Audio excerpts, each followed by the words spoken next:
আসসালামু আলাইকুম। জানবিডির আজকের ক্লাসে জাতীয় বিশ্ববিদ্যালয়ের ইনকোর্স পরীক্ষা নিয়ে গুরুত্বপূর্ণ তিনটি বিষয় আলোচনা করব। শিক্ষার্থী বন্ধুরা, তোমরা নিশ্চয়ই অবগত আছো বিশ্ববিদ্যালয় কর্তৃপক্ষ ইনকোর্স পরীক্ষা নিয়ে বেশ কিছু নতুন নিয়ম ঘোষণা করেছে। নতুন নিয়ম বলতে এই নিয়মগুলো আগে থেকেই ছিল, বাট অধিকাংশ কলেজেই সেইভাবে কার্যকর করা হতো না। কিন্তু বিশ্ববিদ্যালয় কর্তৃপক্ষ বেশ কিছু স্টেপ হাতে নিয়েছে যাতে করে এই নিয়মগুলো প্রত্যেকটা কলেজে কার্যকর করা যায়। শিক্ষার্থী বন্ধুরা, এখন থেকে বিশ্ববিদ্যালয় কর্তৃপক্ষ সারা বাংলাদেশে একই সময় ইনকোর্স পরীক্ষা গ্রহণ করবে, অর্থাৎ বিশ্ববিদ্যালয় কর্তৃপক্ষ ইনকোর্স পরীক্ষার রুটিন প্রকাশ করে দিবে এবং কত পেলে একটা স্টুডেন্ট পরীক্ষা দিতে পারবে বা একটা স্টুডেন্ট সর্বোচ্চ ইনকোর্সে কত মার্ক পাবে বিস্তারিত কিন্তু একটা নোটিশে তারা জানিয়ে দিয়েছে। তো সেই রিলেটেড ভিডিও আমরা আপলোড করেছি, তোমরা চাইলে সেই ভিডিওটা আই বাটনে ক্লিক করে দেখে নিতে পারো। তো আজকের ক্লাসে আমরা আলোচনা করব যে এই ইনকোর্স পরীক্ষার রুটিন কবে প্রকাশ হবে।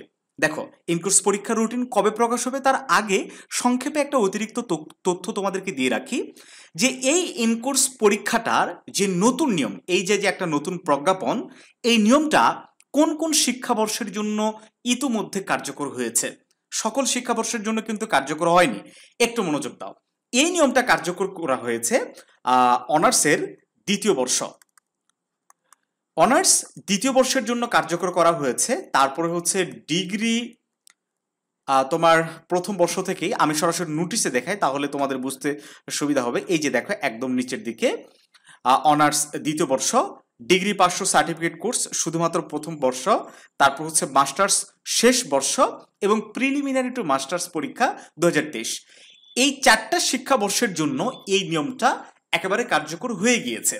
তাহলে বাকি যে শিক্ষাবর্ষগুলো রয়েছে, আমি যদি বলি এই যে রিসেন্ট যে প্রথম বর্ষের স্টুডেন্ট রয়েছে যাদের ফর্ম ফিল আপের কার্যক্রম চলমান আছে, কিংবা তৃতীয় বর্ষের কথা যদি বলি, চতুর্থ বর্ষের কথা বলি যদি অনার্সের, তাহলে এই অনার্সের বর্ষগুলোর ক্ষেত্রে কি নিয়ম প্রযোজ্য নয়? জি না, এখন পর্যন্ত এই নিয়মটা প্রযোজ্য নয়, এটা একদম পরিষ্কার, তোমরা জেনে রাখো। ঠিক আছে, তবে কবে কার্যকর হবে? যে কোনো সময় এই সংক্রান্ত নির্দেশনা আসতে পারে, তবে প্রথম ধাপে এই নোটিশে উল্লেখিত 4টি বর্ষেই এই নিয়মটা কার্যকর করা হয়েছে। তাহলে এখন আসি ইনকোর্স পরীক্ষার রুটিন কবে প্রকাশ হবে। শিক্ষার্থী বন্ধুরা, বছরে 2টা ইনকোর্স পরীক্ষা বিশ্ববিদ্যালয় কর্তৃপক্ষ গ্রহণ করবে। কয়টা বললাম? 2টা। একটা সেশন শুরু হওয়ার মোটামুটি 3 থেকে 4 মাসের মধ্যেই, আর একটা হচ্ছে মোটামুটি সেশন চলমান থাকার 8 মাসের সময়। এই 2টা ইনকোর্স বিশ্ববিদ্যালয় কর্তৃপক্ষ গ্রহণ করবে। এখন কথা হচ্ছে যে দ্বিতীয় বর্ষের তাহলে ইনকোর্স পরীক্ষা কবে হবে? এখন পর্যন্ত ঈদের ছুটি চলমান আছে, আমরা আশা করছি চলতি মাসে অর্থাৎ জুন মাসেই তোমাদের প্রথম ইনকোর্সের রুটিন প্রকাশ হয়ে যাবে, একদম তোমরা নিশ্চিত থাকতে পারো। এখন কথা হইতেছে, পূর্ণাঙ্গ রুটিন কি বিশ্ববিদ্যালয় কর্তৃপক্ষ প্রকাশ করবে? মানে সারা বাংলাদেশে একই সময় প্রত্যেকটা কলেজে কি ইনকোর্স পরীক্ষা হবে একই সময়ে? না। কেন নয়? বিশ্ববিদ্যালয় কর্তৃপক্ষ এইভাবে রুটিন প্রকাশ করবে যে তারা ঘোষণা দিবে আগামী জুনের 15 তারিখ থেকে 15 জুন থেকে ধরে নাও 28 জুন তারিখের মধ্যে জাতীয় বিশ্ববিদ্যালয়ের অধীনস্থ সকল কলেজসমূহের প্রথম ইনকোর্স পরীক্ষা কমপ্লিট করতে হবে। ঠিক আছে, তাহলে কি করবে কলেজ কর্তৃপক্ষ? এখন কি করবে, এই সময়সীমার মধ্যেই তাদের প্রত্যেকটা কলেজের তো নিজস্ব একটা সুযোগ সুবিধা আছে, তাই না? তাদের সুযোগ সুবিধা মতো এই সময়সীমার মধ্যেই পরীক্ষাটা তারা শেষ করে দেবে।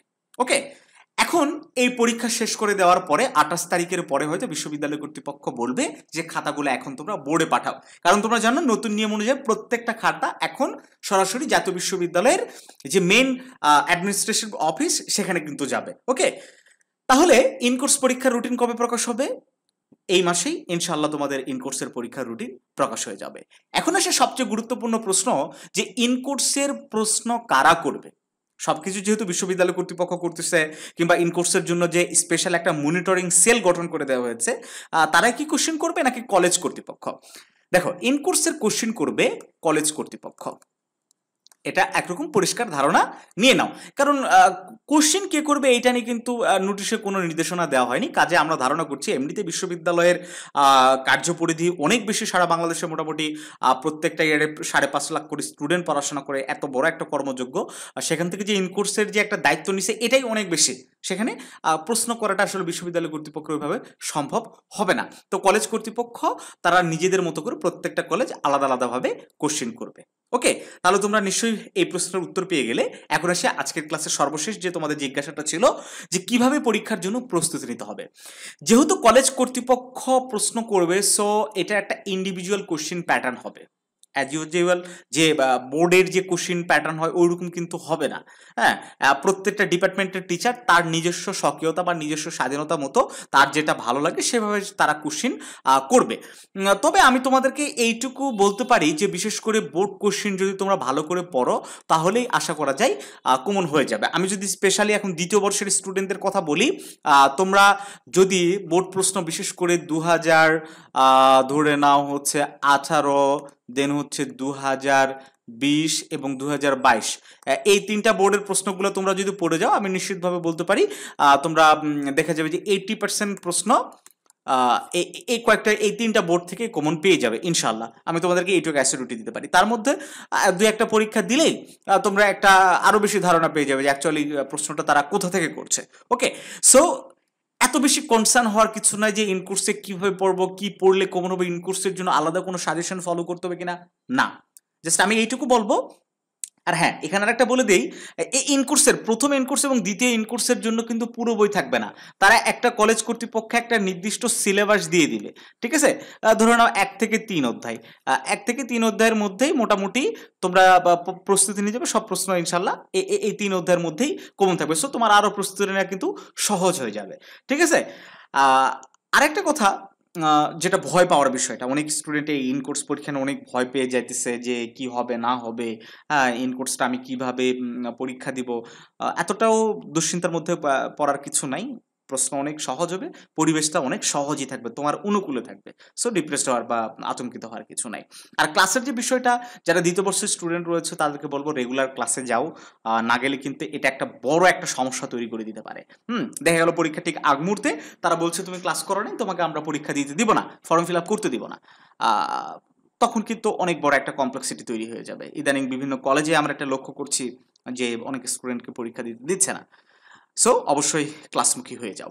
সেই সাথে এই ইনকোর্স পরীক্ষার প্রস্তুতি এবং মানে ফাইনাল এক্সামের জন্য যেহেতু এখন পড়াশোনা করে তোমাকে পাশ করতে হবে, সো একটা ভালো পরীক্ষার প্রস্তুতি নেওয়ার জন্য তোমরা চাইলে আমাদের যে বিভিন্ন বর্ষের প্রাইভেট ব্যাচগুলোতে ভর্তি চলছে এই ব্যাচগুলোতে ভর্তি হতে পারো। বিশেষ করে অনার্স ফার্স্ট ইয়ারে এক্সাম ব্যাচ, তোমাদের পরীক্ষার সময় খুব কম, এক্সাম ব্যাচে ভর্তি চলছে। আর দ্বিতীয় বর্ষের আমাদের ক্র্যাশ কোর্সে একবারে ডিটেল ক্লাস হচ্ছে, তোমরা দ্বিতীয় বর্ষের ক্লাসের কোর্সে ভর্তি হতে পারো। তৃতীয় বর্ষের ব্যাচে আমরা ভর্তি নিচ্ছি। হোয়াটসঅ্যাপে যোগাযোগ করো, তোমাদের যে কোনো সমস্যা নেই আমাদের সাথে যোগাযোগ করতে পারো। তো যাই হোক শিক্ষার্থী বন্ধুরা, আমাদের ইনকোর্স পরীক্ষা নিয়ে তোমাদের মোটামুটি একটা ধারণা দেওয়ার চেষ্টা করলাম, বেশ কয়েকটি প্রশ্নের উত্তর দেওয়ার চেষ্টা করলাম। এর বাইরে যদি তোমাদের কোনো প্রশ্ন থাকে কমেন্ট করে জানাও, পরবর্তী ভিডিও হবে সেই প্রশ্নগুলোর উপর ডিপেন্ড করে। ভালো থেকো সবাই, দেখা হচ্ছে নতুন কোনো ভিডিওতে।